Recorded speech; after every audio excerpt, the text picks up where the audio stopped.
Welcome back. The recent rally in tech taking a bit of a breather today with interest rates back on the rise.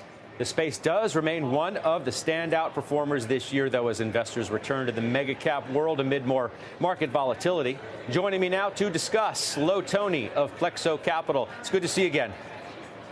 Good to see you, Scott. I mean, it is this really incredible run that we've witnessed that, as I said at the outset, barely anybody was positioned for. What do you make of it? Do you think it has the possibility of lasting into the new quarter? How do you see it? Well, I'm excited to see the attention, but we have to recognize what environment we are currently in. Hopefully we're in the back end of it, which is what's happening in the banking sector. And, it appears that investors look to the tech sector as almost a safe haven of sorts.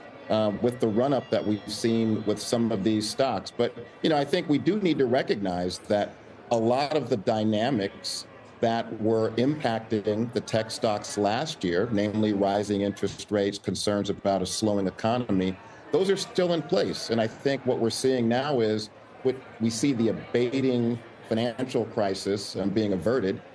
People are turning their attention back to interest rates. Does that does it feel that way? So, I mean, you're really in the heart of where all of this took place, right? Out in Silicon Valley.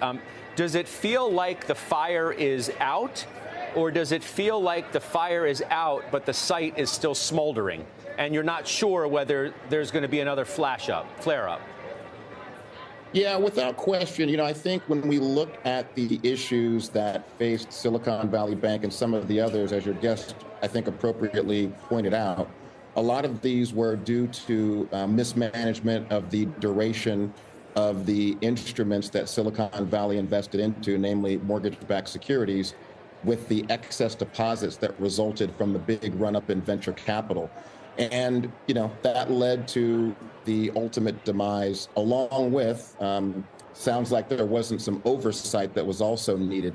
So I think with regard to the private companies, we still are not out of the woods entirely.